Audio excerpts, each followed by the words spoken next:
تو بھائی ہم اللہ رب العزت کے سامنے توبہ استغفار کریں. رمضان المبارک کا مہینہ جو آ رہا ہے، اس مہینے میں 2 سنتیں، بہت اہم سنتیں جو ہیں، وہ آپ خود بھی یاد کر لیں، اپنے گھر والوں کو بھی، اپنے دوست احباب کو بتا رہی ہیں. 2 سنتیں بڑی اہم. ایک سنت پورے رمضان المبارک کے اندر جو، ایک تو یہ فرض ہے، روزے فرض ہے، یہ تو ضروری ہیں، اور اسی طرح سنت مؤکدہ ہیں. رمضان المبارک کا پورا مہینہ 20 رکعت تراویح پڑھنا، یہ سنت مؤکدہ ہے. اگر نہیں پڑھیں گے گنہگار ہوں گے.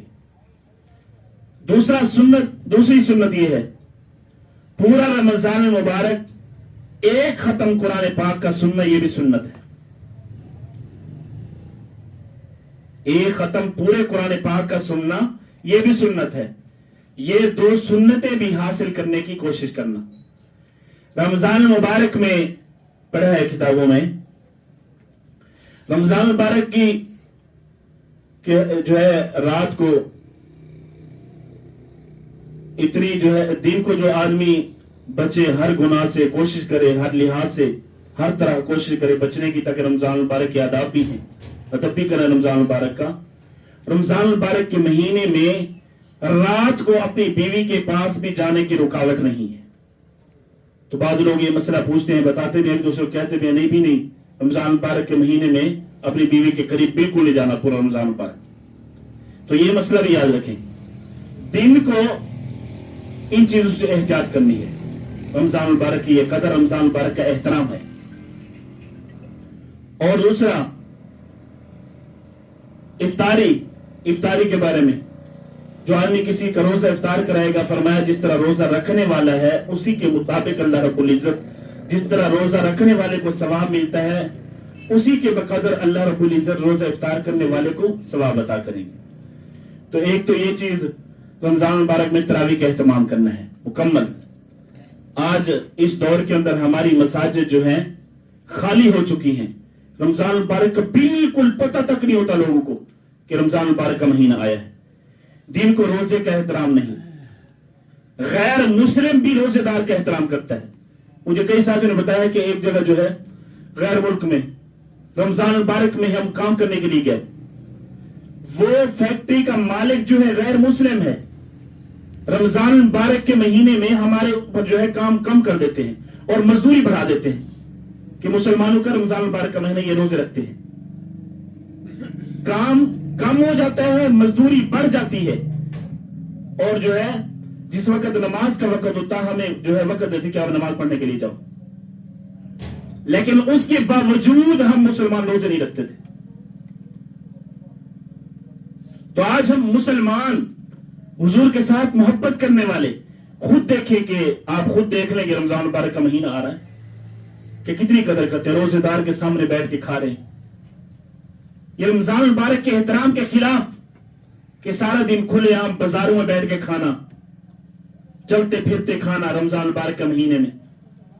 تو یہ رمضان مبارک کا احترام نہیں ہے، یہ اس سے روزہ نہ رکھنا یہ اس سے بڑھ کر گناہ ہے.